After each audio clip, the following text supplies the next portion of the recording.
हरि ओम मंगलमूर्तये नमः। ओम गणाधिपतये नमः। यदपादपङ्कजध्वानैः श्रुतयः श्रुतिमागताः स्पन्दमाना हृदिदेशे ध्याये ब्रह्ममयं गुरुम्।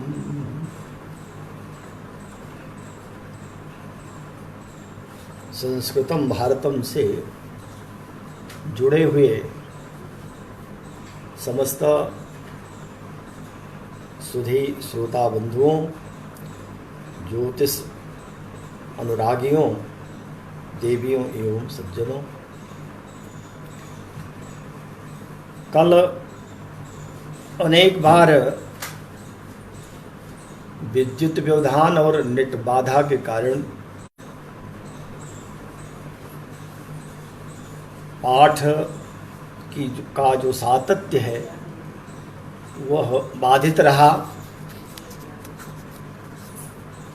और बाद में जब हमने अपना स्वयं का पढ़ा सुना तो लगा कि कुछ चीज़ें जो कहना चाह रहा हूँ संप्रेषित ठीक से नहीं हो पाई, इसलिए कुछ चीज़ों पर चर्चा करना आवश्यक है। प्रथम तो ये है कि कल के पाठ में भी एक दो शंकाएं हैं छात्रों को, जिसमें एक विद्यार्थी ने एक शंका उत्पन्न की है कि यह जो अध्याय है ये तो राशि प्रभेदाध्याय है, और इसको हमने कहा था कि राशि प्रभेदाध्याय तो नाम स्वयं वराहमिहिर ने ही किया है और ये उचित भी है, लेकिन इसमें चूंकि संज्ञाओं की भरमार है, ज्योतिष के जितने भी पारिभाषिक शब्द हैं अधिकांश पारिभाषिक शब्द इसमें आ गए हैं, इसलिए इसको अगर हम प्रकारांतर से संज्ञा प्रकरण भी कहें, संज्ञाध्याय भी कहें तो वह उचित ही है।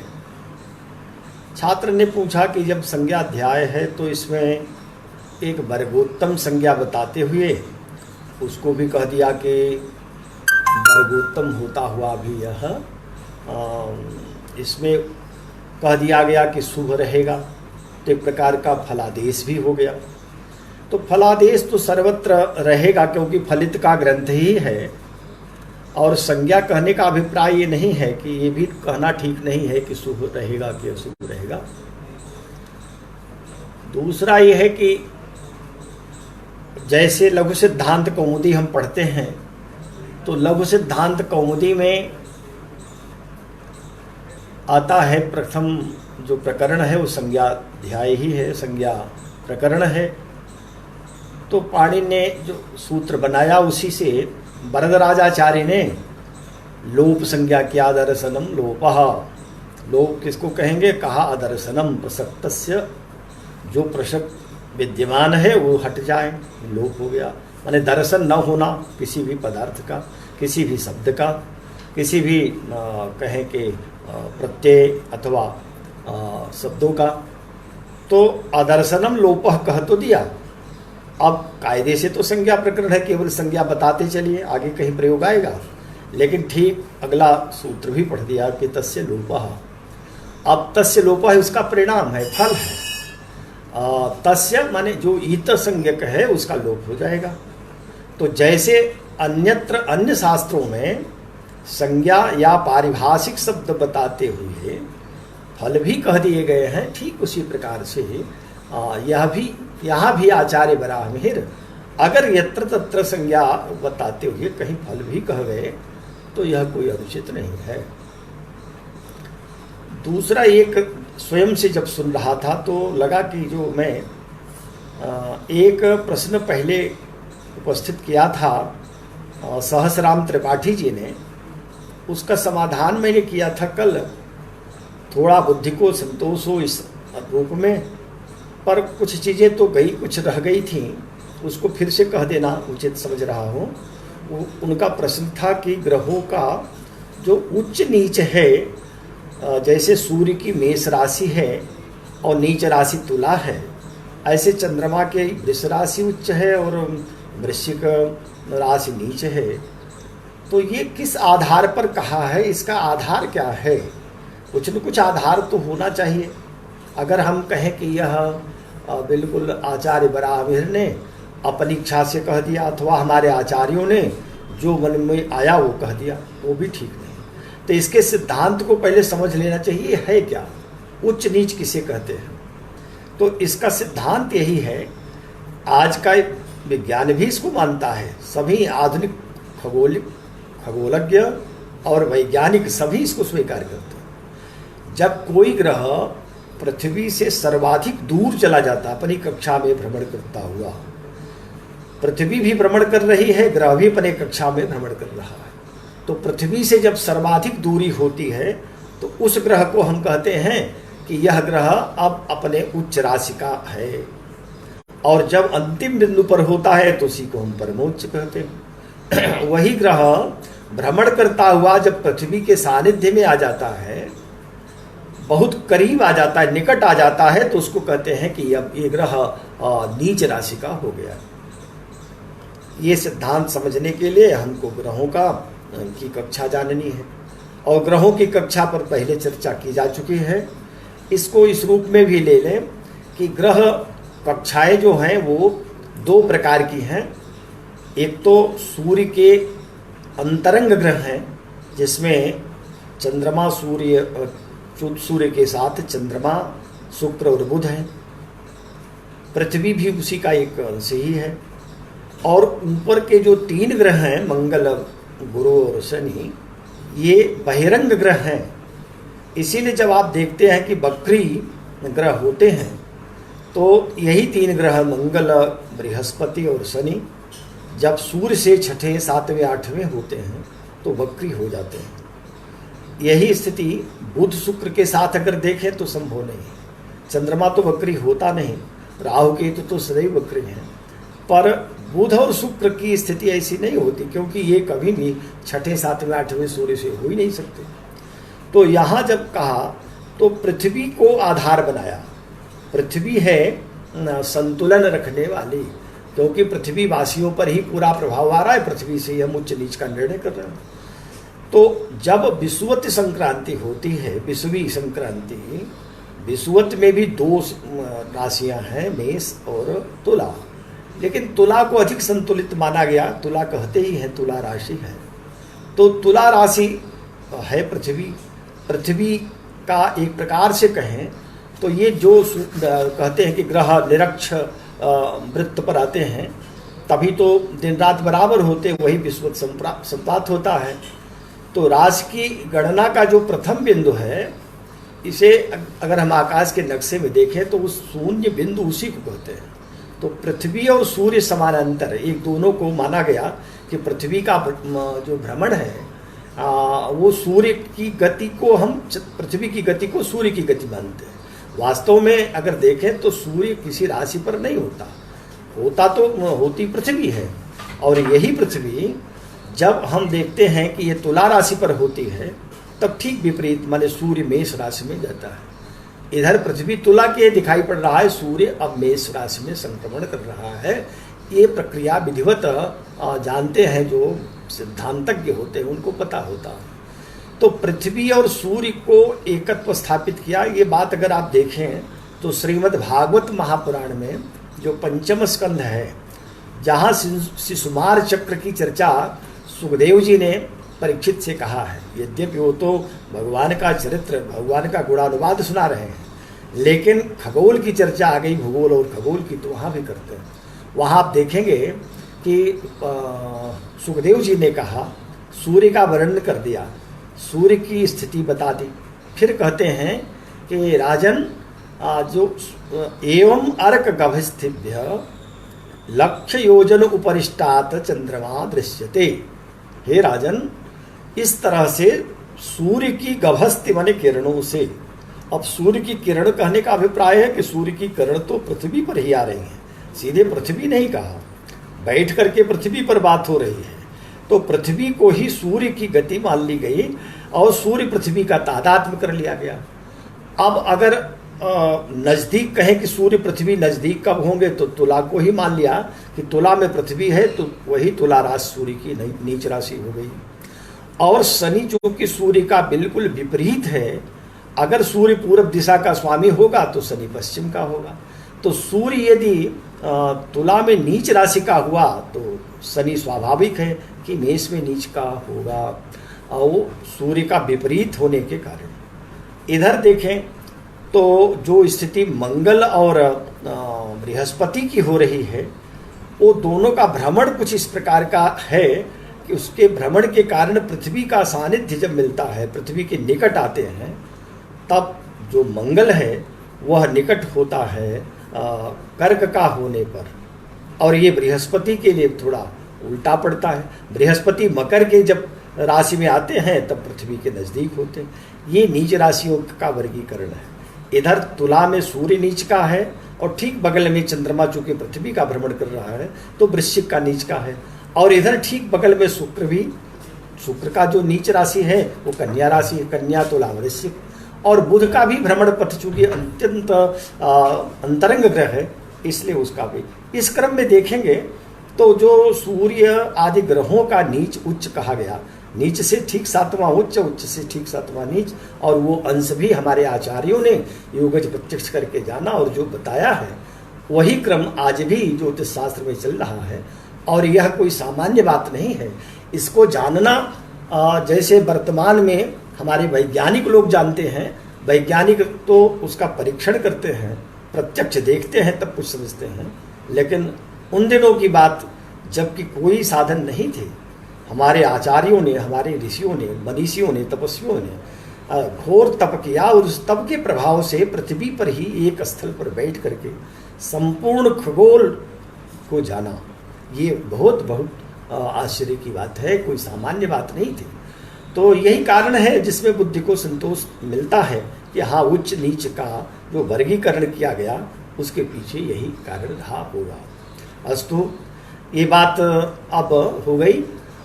एक प्रश्न कल एक विद्यार्थी ने जो किया वह तो बस सामान्य प्रश्न था, एक ने बताने का यत्न किया है, उसको धन्यवाद। उसने ये बताया कि आप जाने कि नेटवर्क की बाधा क्यों आती है, तो नाड़ी ज्योतिष से उसने कोशिश किया है। लेकिन ये बात तो लगती है कि चलिए, हमारा ज्योतिष का जो गोत्र है वो बहुत विस्तार से है, हम लोग थोड़े नहीं हैं। ये अच्छा है, सब अपने ढंग से प्रयत्न करते रहते हैं और हमको प्रसन्नता होती है। यों रहीम सुख होत हैं, बढ़त देख निज गोत। रहीमदास जी ने कहा कि ये रहीमदास जी, इस प्रकार से बड़ा सुख मिलता है जब अपना गोत्र बढ़ता दिखाई पड़ता है। बड़ी आई अखिया निरखी, आँखिन को सुख हो। तो बड़ी आँखों को देखने पर किसको सुख मिलता है? कहा आँखों को तो ही मिलता है। इसलिए अगर अपना गोत्र बढ़ रहा है तो इससे बढ़िया बात और कुछ नहीं। कल तो मैं 19वें श्लोक पर चला गया। एक अर्चना शुक्ला जी अपनी शिष्या ही हैं, उन्होंने स्मरण कराया, लिखा है अपने उसमें कि गुरु जी 18वां श्लोक तो छूट गया। हम जिस पुस्तक को सामने रख करके पाठ करते हैं, व्याख्या करते हैं, वो अच्युतानंद झा जी की है। अच्युतानंद झा जी ने 16 श्लोक का नंबर तो डाला और 17 को भी डाला, पर 18वां भूल गए।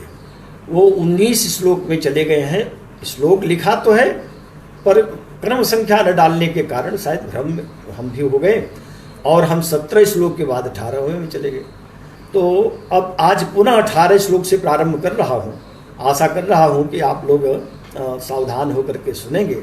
और ये अच्छी बात है, जहाँ छूट जाए, जहाँ भ्रम हो जाए, जहाँ कुछ बातें समझ में ना आए, जहाँ भ्रम बना रहे, निश्चित ही उसको लिखिए। सब लोग बताइए कि यहाँ ये बात ठीक से घटित नहीं हुई और ये आपने कहा तो कैसे कहा, इसको सब प्रमाण बताइए।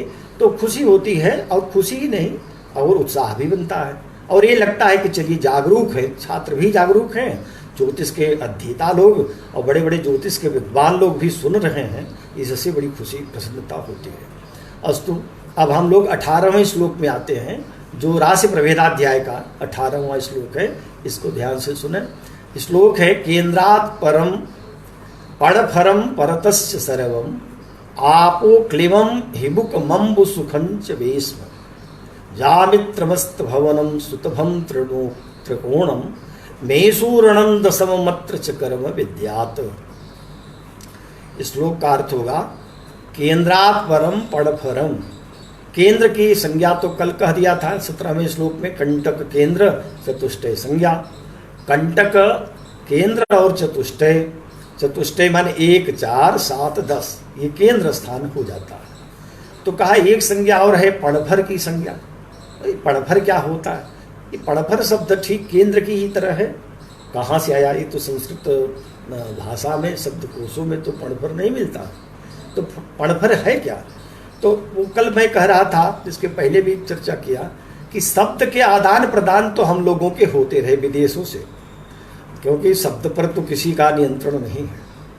और हाँ, विदेश में हम लोग जा सकते हैं कि नहीं, प्राचीन काल में इस पर बड़ी पाबंदी थी।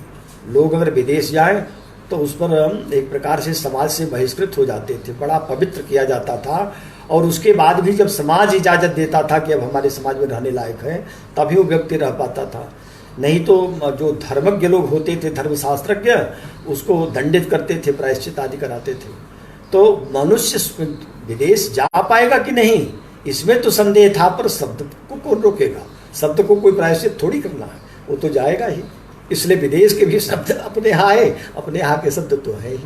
तो ये जो पड़फर शब्द है, आप आगे आपो क्लिम भी है, हिबुक शब्द है, ये सब संस्कृत के नहीं है, ये तो संस्कृत में आयातित शब्द हैं।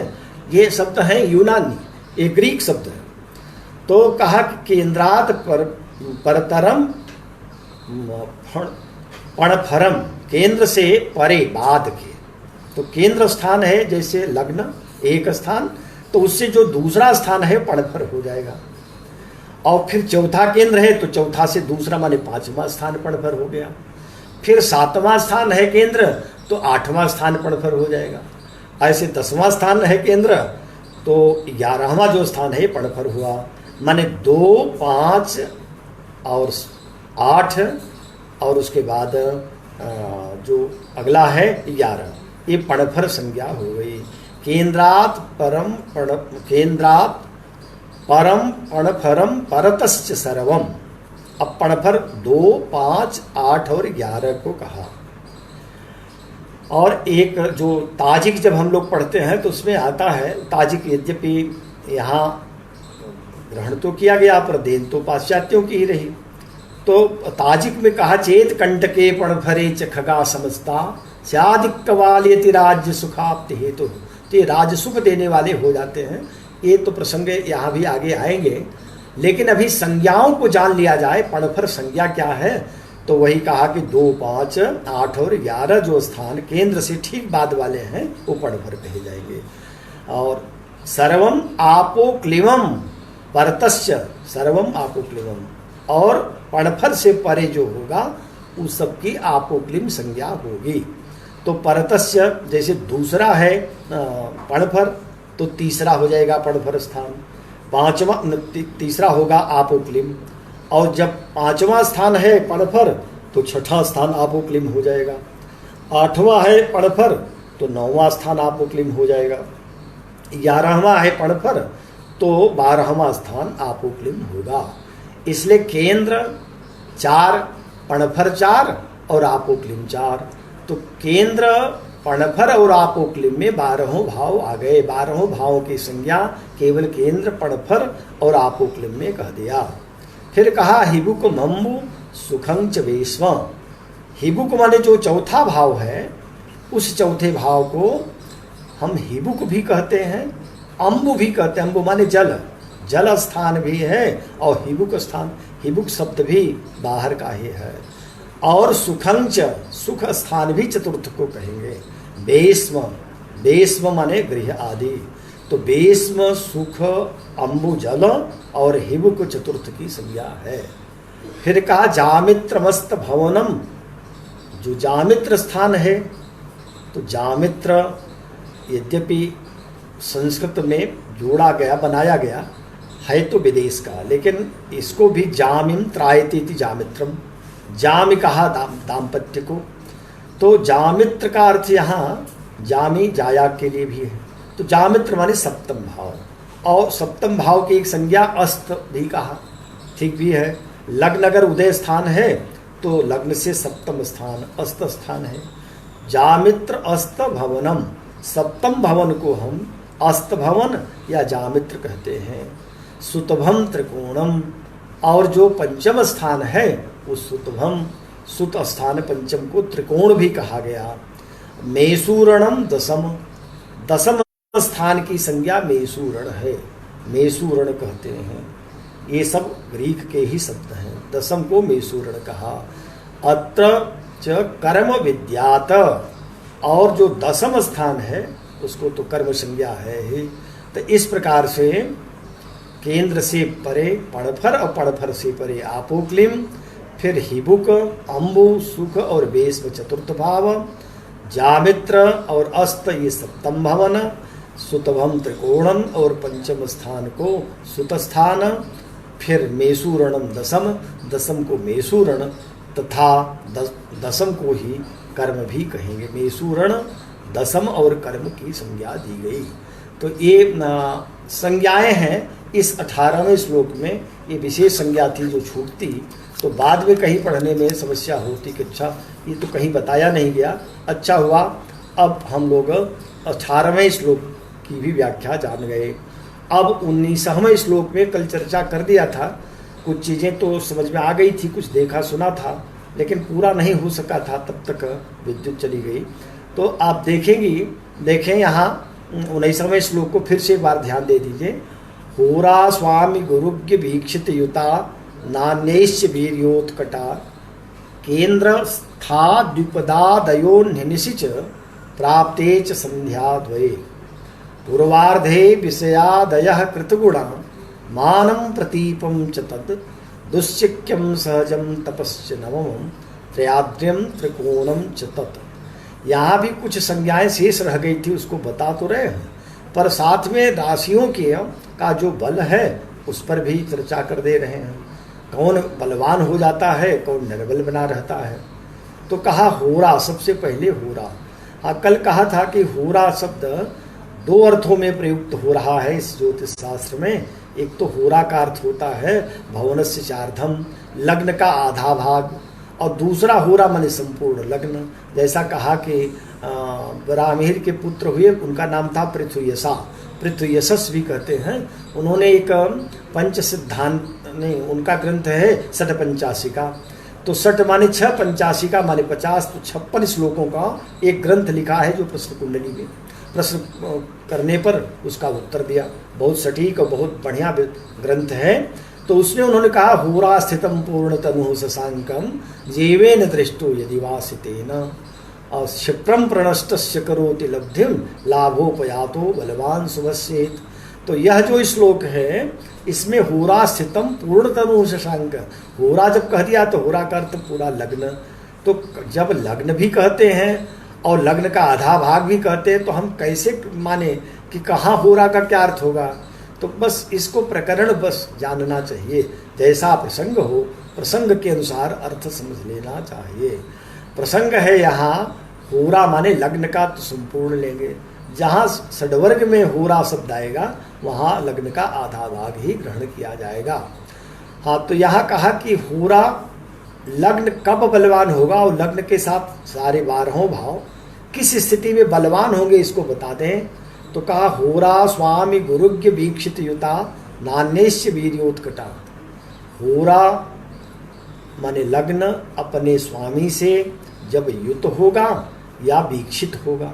युत माने अगर लग्नेश लग्न में हो जाए अथवा लग्नेश कहीं बैठकर लग्न को देख ले तब बलवान होगा, लग्न तब बलवान कहा जाएगा। दूसरा भी शर्त रख दिया कि गुरुज्ञ, जब गुरु देखे, और ज्ञ माने शुक्र, ज्ञ माने बुध, तो गुरु या बुध देख लें तब भी बलवान है।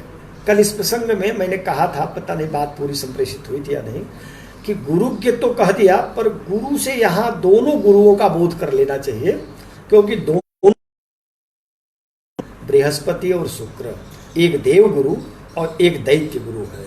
तो शुक्र गुरु और बुध और इसके उसमें उदाहरण मैंने दिया था कि देखिए, बाद के भी आचार्यों ने बात कही कि केंद्रस्थ जब शुभग्रह होते हैं तो स्वाभाविक है कि बहुत बड़े अरिष्टों का समन करते हैं। शुक्रो 10 सहस्राणि बुधो 10 शतानि च लक्ष्यमेकम च दोषाणाम गुरु केंद्रे व्यपोहति।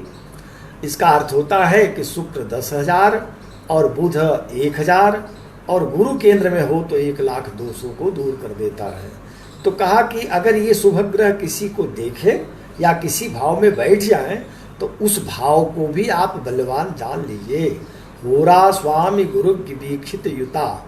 और कहा नान्येष्य, अगर शुभ ग्रह न बैठे न देखें, पापग्रह हो क्रूर ग्रह हो, तो कहा कि तब उस प्रकार का बलवान नहीं रह जाएगा। तब उन परिस्थिति के अनुसार देखना पड़ेगा, शुभ अशुभ अथवा शुभाशुभ मिश्रित फल करेंगे। केंद्रस्था, हाँ केंद्रस्थ अगर ग्रह हो गए, कोई भी ग्रह बलवान है, केंद्र में स्थित है, तो वह भी बलवान कहा जाएगा। और कहा कि द्विपदादयो निशिच प्राप्ते च संध्याद्वय। द्विपदादय माने नर राशि। नर राशि का अर्थ है कि जो भी मनुष्य राशियां हैं, तो मनुष्य राशि कौन कौन है, तो मिथुन राशि, तुला राशि, कन्या और धनु का जो पूर्वार्ध भाग है, इसको कहा कि यह नर राशि है। और ये हमेशा जो होगी तो कहा कि द्विपदादयो अन्य, अन्य माने दिन में। और जो चतुष्पद राशियां हैं, चतुष्पद राशि कहते हैं जो 4 पैर की वाले होते हैं। तो जैसे मेष राशि 4 पैर की है, वृष राशि भी 4 पैर की, जैसे नाम है ना उस रूप में जाने। मेष माने भेड़ा। हाँ आ गया, ये कभी कभी नेट की समस्या होती है। ठीक है, अभी फिर ठीक हो गया। हाँ, तो कहा कि जैसे मेष राशि है तो मेष माने भेड़ा, इसको 4 पैर हैं, इसलिए इसको चतुष्पद राशि कहें। वृष राशि, इसको भी 4 पैर हैं, बैल।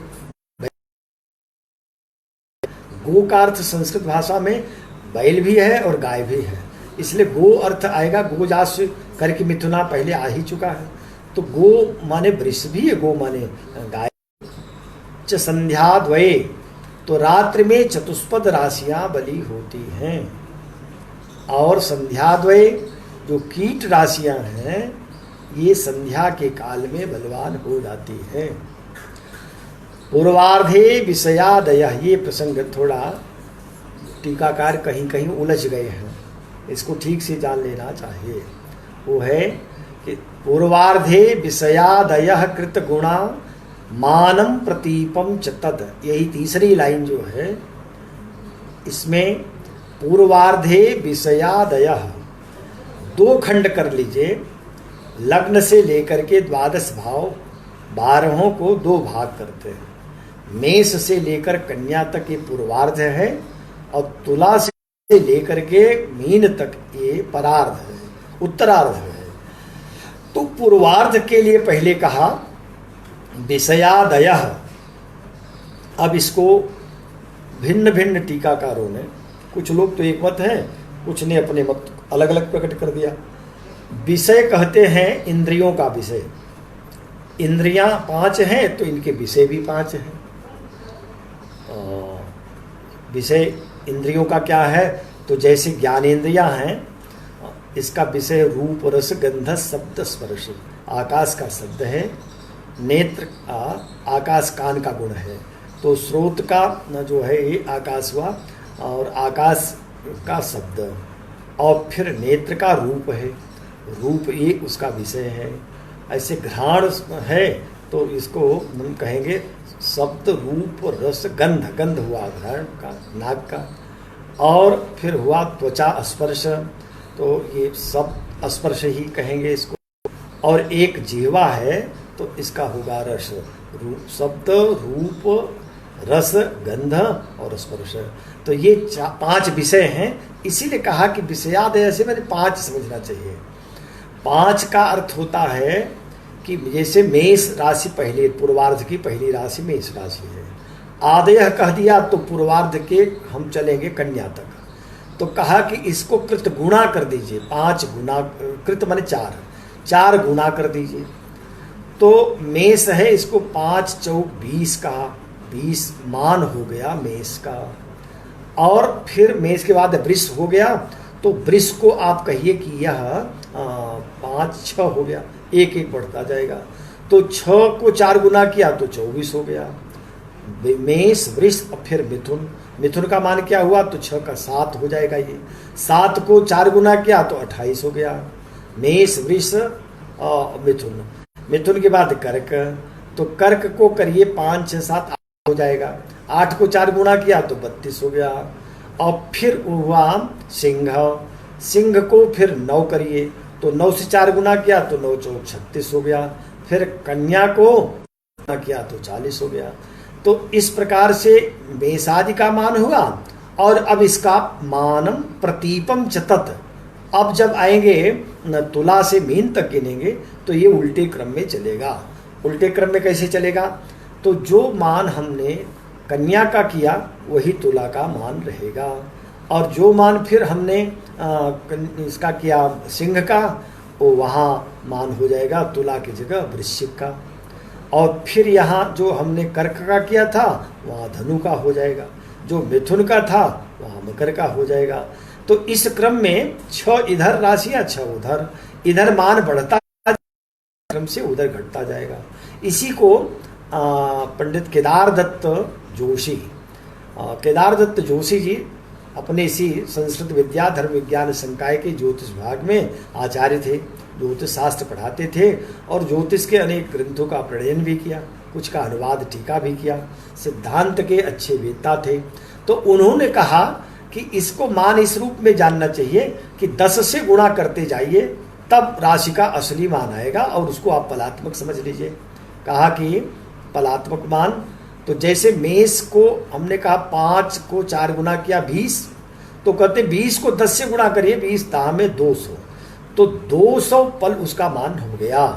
इसी प्रकार से वृष का 6 किया तो 6 से 4 का गुना की 24, उसमें 10 गुणा करिए तो 204 हो जाएगा। इसी तरह से जब आप कन्या के बाद लौटेंगे तो उसको 10 गुना करते हुए अंत में, और ये क्रम संभवतः उन्होंने जो लंकोदया विघटिता गजभानि गोंक दस्राश्र पक्ष दहना क्रम गोत क्रमस्था, ये ग्रंथ है ग्रह लाघव में आया है। तो लंकोदय से सूदय मान बनाते हैं लग्न स्पष्ट करते समय। तो लंकोदय जो मान है, लंकोदय से सूदय बनाते हैं, तो हर जगह का अक्षांश भिन्न भिन्न होता। जो ये 200 मान रखा, ये कैसे कहाँ घटित होगा। तो केदार दत्त जोशी जी कहते हैं कि यह मान कश्मीर या उसके आसपास के प्रदेशों में प्राप्त हो सकता है। लेकिन इसका एक अर्थ यह भी किया जा जो अन्य टीकाकार संभवतः सब तो सहमत नहीं है, भट्टोत्पल ने तो वही टीका किया है कि 4 गुना करके ही बनाया। लेकिन मैं कहता हूं कि पूर्वार्धे विषयादयः, जो इन राशियों के विषय कहे गए गुण धर्म आदि, हर राशि का अपना प्रकृति गुण धर्म कहा, इसको कह रहे हैं कि क्रमशः जब आप 6 कन्या तक जाएंगे तो कृतगुण कर दीजिए, माने 4 गुना अधिक फल बढ़ता जाएगा। और वही जब विपरीत क्रम आएगा तो उसका 4 गुना कम होता चला जाएगा। संभवतः पूर्वार्धे विषयादयः कृतगुणा मानम, ये मानम यहाँ गुण धर्म प्रकृति आदि से भी संभव हो सकता है और ये ज़्यादा ठीक लगता है। यद्यपि ये सूत्रात्मक बात आचार्य वराहमिहिर ने किया और इसको भट्टोत्पल की टीका सबसे अधिक प्रामाणिक मानी जाती है, तो उन्होंने जो कहा है उसको आधार लेकर ही अर्थ करना ज़्यादा ठीक होगा, क्योंकि सबसे बड़े प्रामाणिक टीकाकार तो आचार्य भट्टोत्पल ही है। अंतिम इस श्लोक का है दुश्चिक्यम सहजम, सहज माने जो सहोत्थ कहा था, माने भाई बहन का स्थान, यह इसको दुश्चिक्य भी कहते, तृतीय भाव को दुश्चिक्य भाव कहा जाता है। और सहजम और तपस्य नवमम, नवम भाव को भाग्य को तप भी कहा जाता है, तप स्थान है नवम स्थान, भाग्य स्थान। त्र्याद्यम त्रिकोणम चयत, त्रिआद्यम त्रिकोणम, आद्य से अगर लें तो लग्न ही है, लग्न पंचम नवम, ये त्रिकोण स्थान है। यद्यपि पंचम नवम को ही लोग गिनते हैं, लेकिन लग्न को अगर छोड़ दिया जाए तो त्रिकोण बनेगा ही नहीं, क्योंकि पंचम नवम को केवल करेंगे तो ये तो ऋजु रेखा हुई, एक ऋजु ही रहेगा।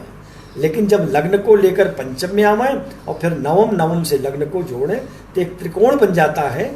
इसलिए त्र्याद्यम त्रिकोणम च तत्कार कि लग्न पंचम नवम को त्रिकोण स्थान जानना चाहिए।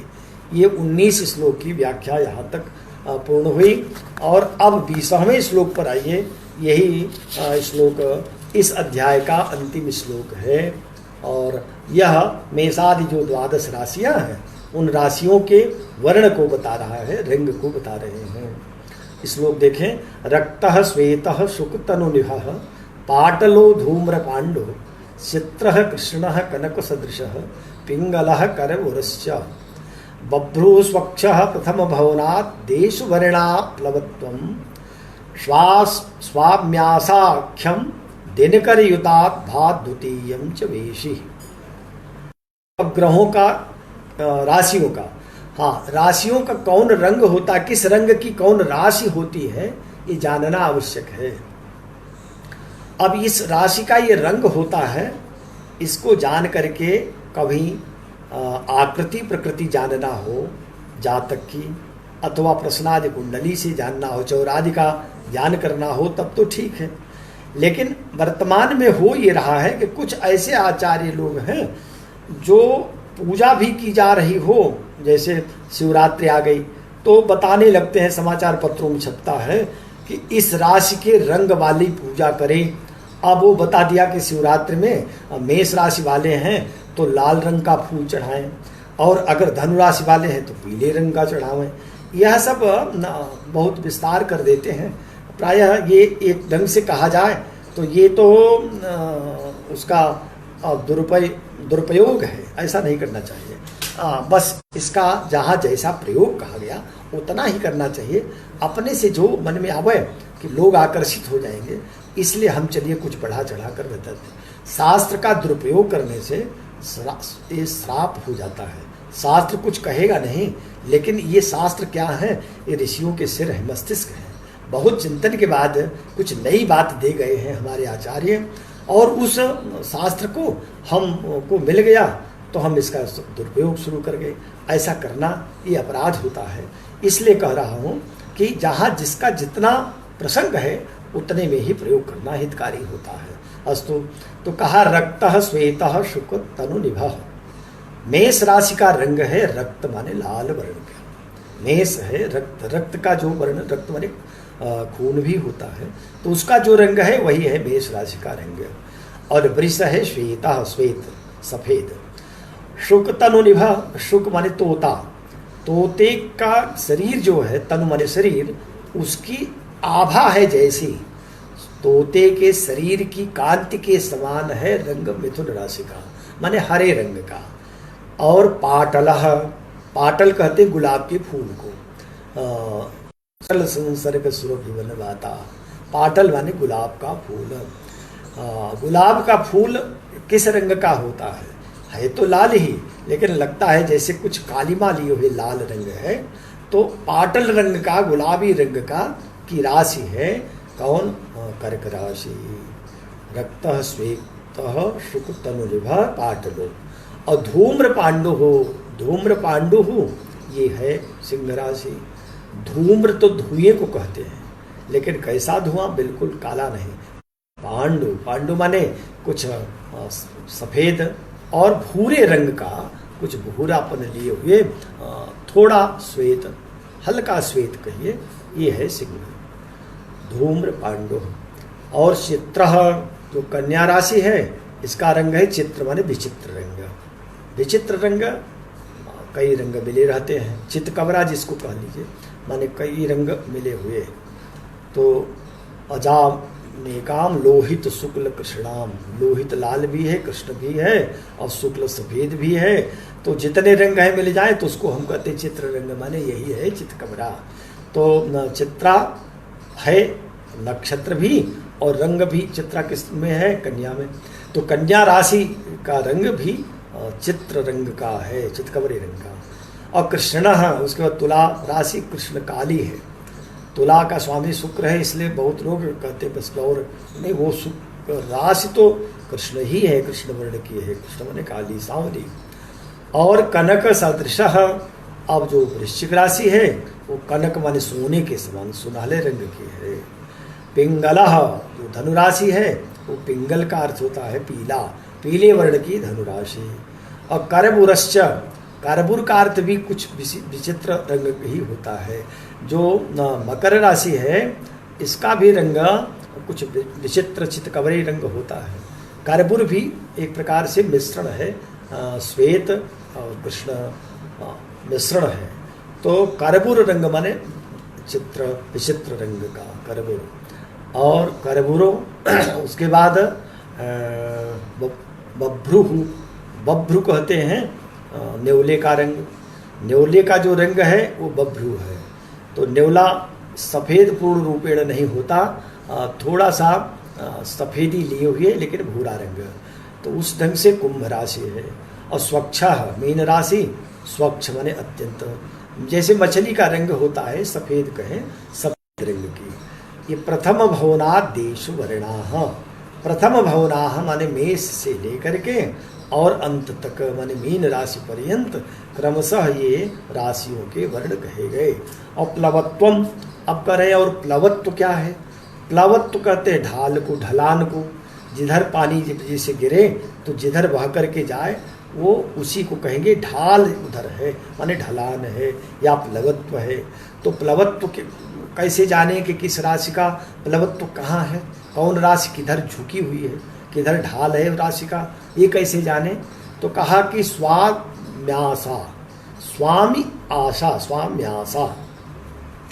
आशा कहते हैं दिशा को, आशा माने दिशा। आशा सुराशि भवदंगवल्ली भासे युवदासी कृत दुग्ध सिंधु।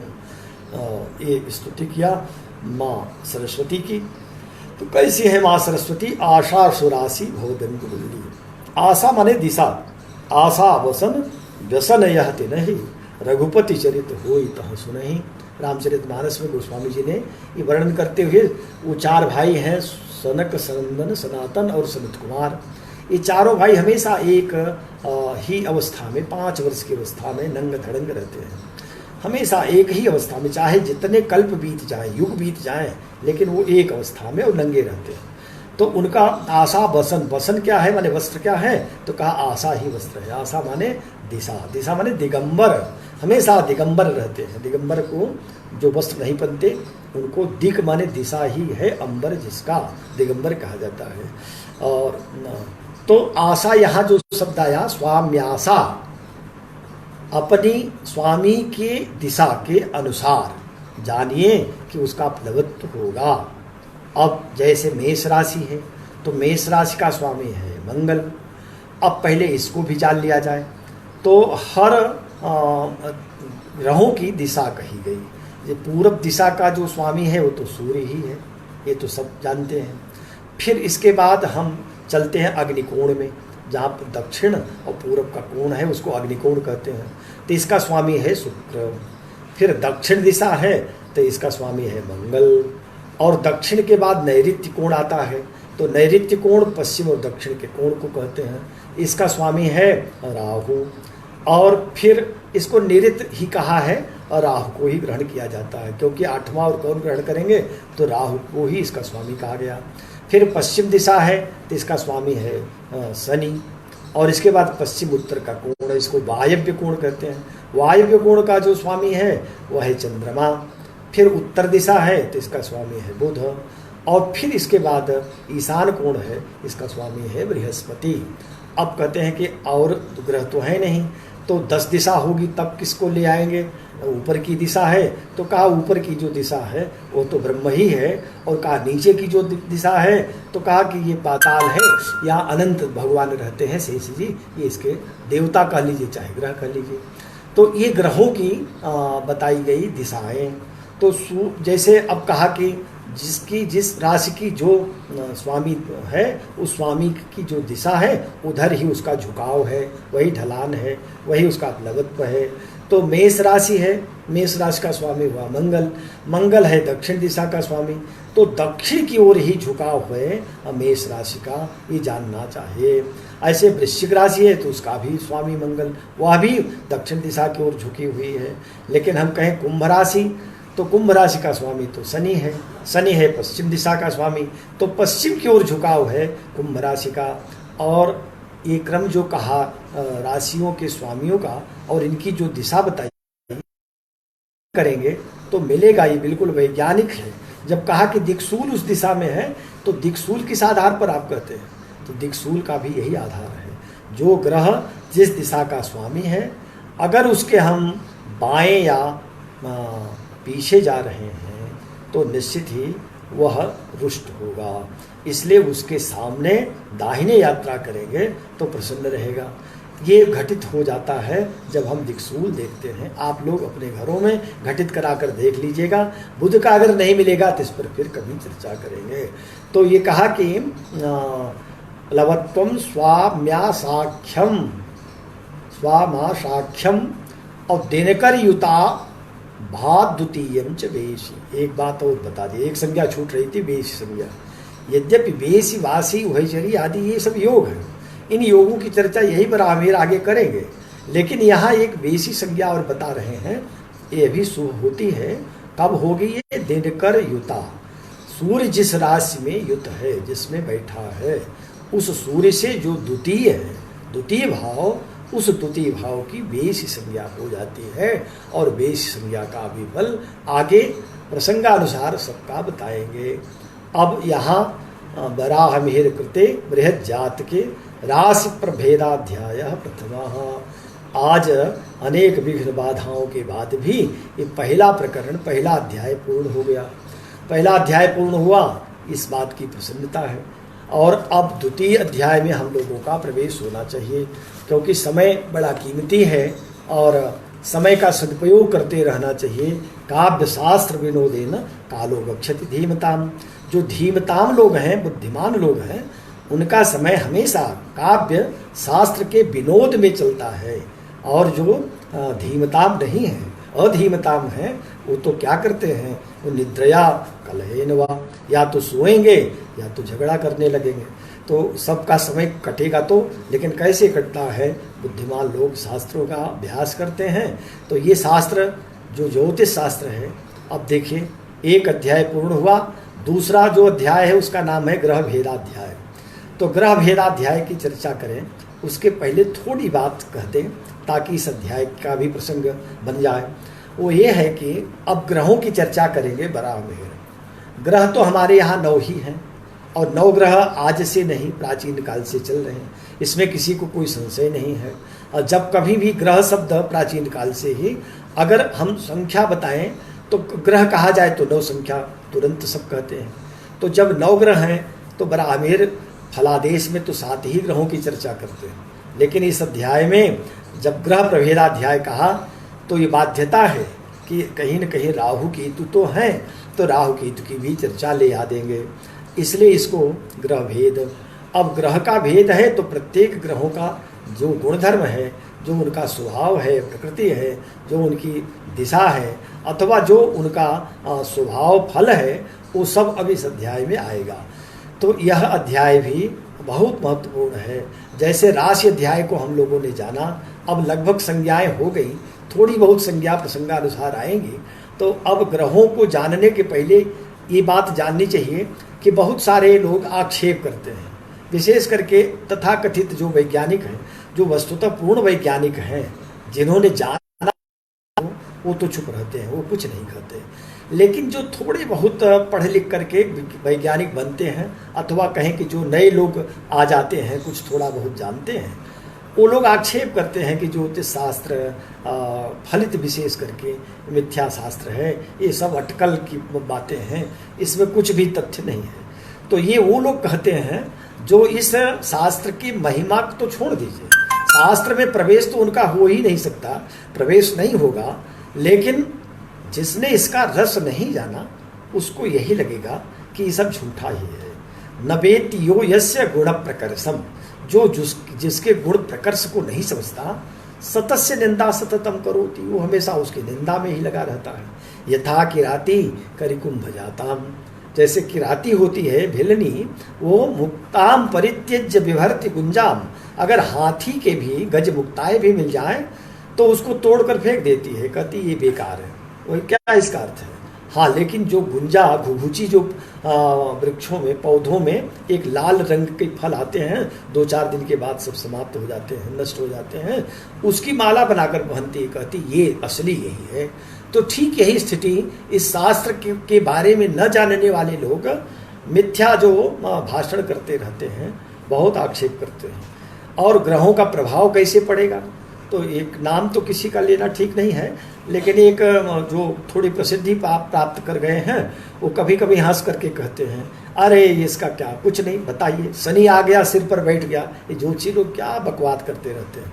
शनि की दैया आ गई 7.5 सिर पर आकर बैठ गया, पेट पर आकर बैठ, अरे शनि इतना बड़ा ग्रह आकर बैठेगा तो आदमी जीवित रहेगा। वो हंसी उड़ाते, मजाक उड़ाते, ऐसे बहुत लोग परिहास करेंगे। इस पर ध्यान नहीं देना चाहिए, क्योंकि ये संसार है।